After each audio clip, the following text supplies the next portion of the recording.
Hey guys, it's Tanya from My Fancy Design Shop. Today I'm going to show you how I use my Shimmer Watercolor Brush Set. So what we're going to do is make sure that your first layer is called lettering because we are going to work in a couple different layers. Choose the color black, and as you look at my brush set, there's three different types. There's original, which is more of a glitzy, glittery one. Then I have a dark and a light shimmer, which is more shimmery, less glitzy, I guess you would say. So the dark shimmer is just darker overall with a darker edge. The light shimmer is just lighter overall. Let me show you the difference really quick. So here's the original. Here's the dark. And here is the light. So you can really see a bit of a difference. This is more of the white glittery look. This is just darker, less, more of a fine texture. And this one, let's see, is just lighter overall with the lighter inside, the highlight, and the outside. So it really depends what look you want to go for. Let's clear that. So I'm going to go back to the color black, double tap on the outside. I'm going to just keep it original. And let's do, we'll do hey. Now what I'm going to show you is you will see a bit of an overlap. Best way to do, and it does take a little bit more time, is to work in layers. So what you can do is do your first letter, open up a layer above it, write your second layer, go back down to your first, grab your eraser tool, and just erase the overlap. Okay? And then what you can do is merge the two. So you can either pinch them down like that, or if you just click on it, you'll see on the side setting bar, merge, which is right there, merge down. Okay, so let's do the same for the next one. We'll open up another layer.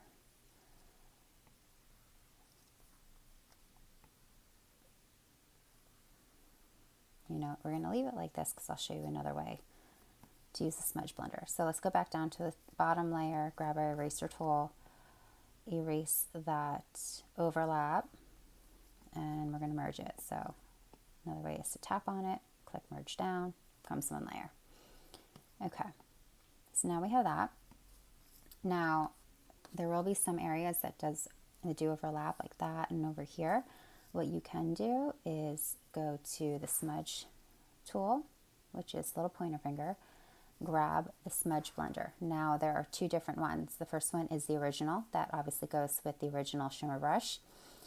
The second one is called Smudge Blender 2.0, which will go with the dark and the light, just because they have the same texture. So what we're going to do is make sure we grab the correct blender, which we're going to go for the original, very lightly and on a very low opacity. You're just going to kind of blend in the darker areas. You don't want to go too much because then that's going to happen. So just a little bit. The texture stamps that come with the brush set will bring back some of the texture, but I'm just going to do this for now so you can see the difference between working in layers or if you decide to smudge them. So just a little bit. Do that. Let's do this side a little. Also, when you color it in, it will cover it up a bit and won't be so noticeable. Okay, so now what you want to do is alpha lock that layer and let's color it in. So I'm going to try to keep some bright colors.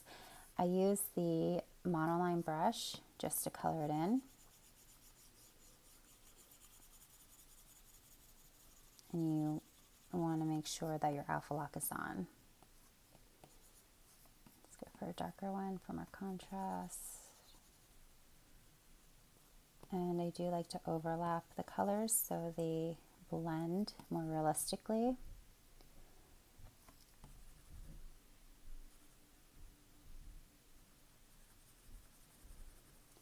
Okay, let's go for blue.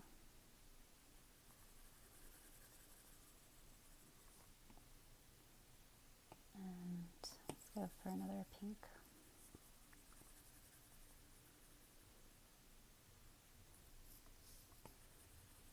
I'm going to overlap this blue a little bit more.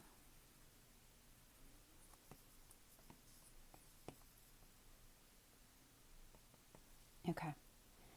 So after we color it in with our monoline brush, you're going to go up to the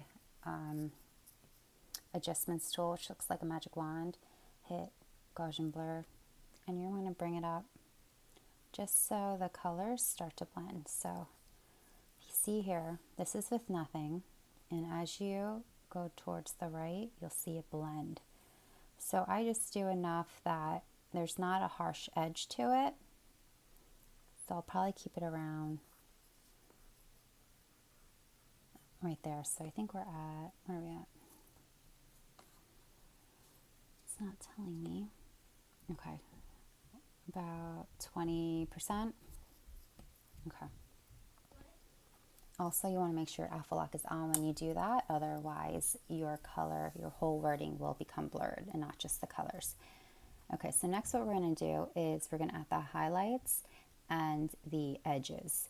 So we're going to open up the layer menu, add another layer on top. We are going to change the setting. If you click on the N, click on contrast and overlay. And then what we want to do is add a clipping mask.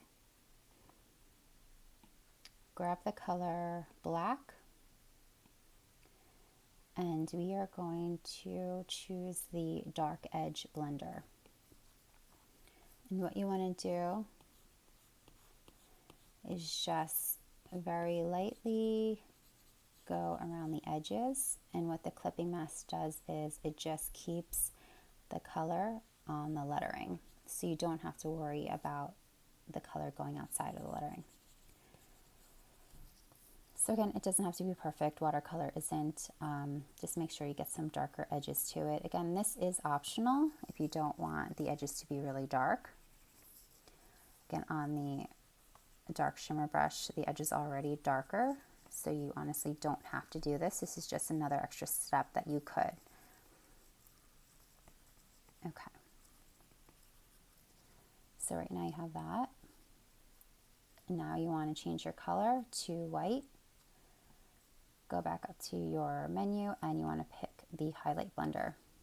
And this we're just going to very lightly in quick strokes go down the down strokes to lighten it a little bit. Now you don't want to go too much because then you start to get really fluorescent, which you could. It's another look if you'd like it. But we're going to add a little bit more to it later with the texture stamp to brighten it up, to give it more of a metallic shimmery look. Okay, so right now we have that done. What you want to do is, what I like to do is go back down to my lettering layer, go to the adjustments tool, hit on hue, saturation, and brightness. And what I like to do is bump up the saturation just a little bit. So this is before and after. I like to do that because it gives it a brighter look to it, which a lot of metallic shimmery watercolors, they're brighter but also matte at the same time, if that makes any sense. So I bump up the saturation. You can bring up the brightness if you want, but I'm just going to make the saturation just a bit higher. Okay. Next, what you want to do is go back to the layers menu, add a layer above the one you just added, that you did the dark edge and the highlights. You are going to make that a clipping mask as well. Make sure you're still on the color white. And as you can see, there's two texture brushes. So there's the original one that goes with the original shimmer brush. And then there's the texture 2.0 which goes with the other, the dark and the light shimmer. So you want to grab the original because we're using that brush. I keep the opacity pretty low. And what you're going to do is just gently, very lightly and quickly stamp down the downstrokes. You don't want to go like that because that's just it won't keep the texture as well.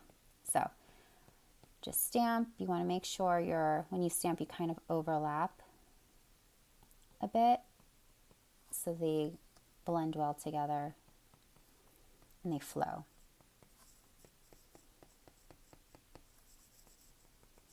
Okay.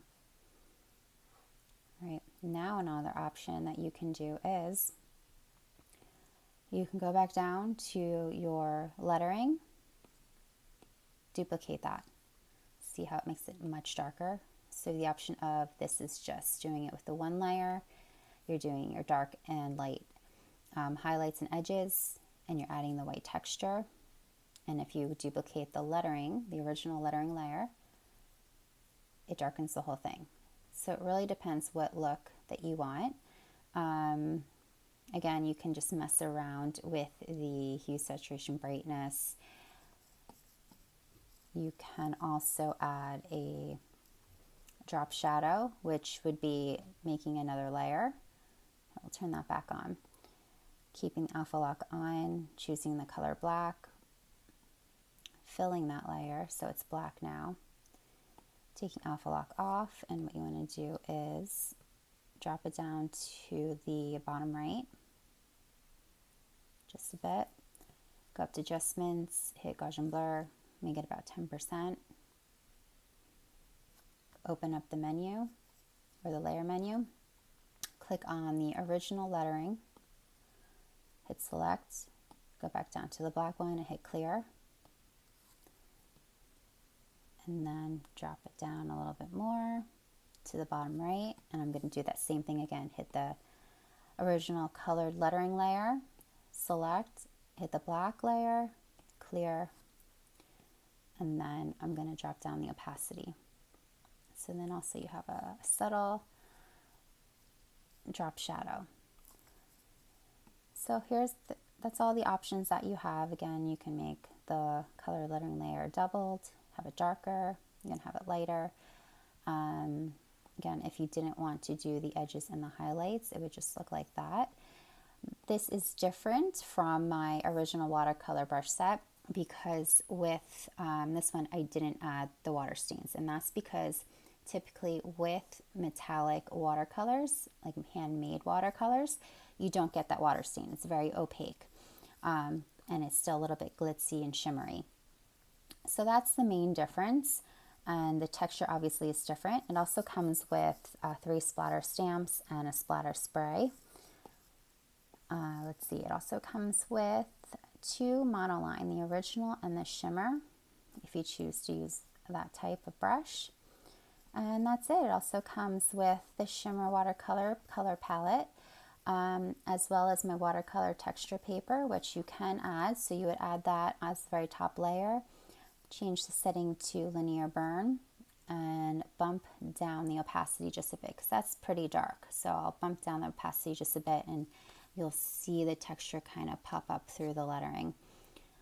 So that's it. If you have any questions, please let me know. You can message me on YouTube or Instagram, and definitely tag me if you decide to post any of your designs on Instagram. You can find me at My Fancy Design Shop. Thanks again.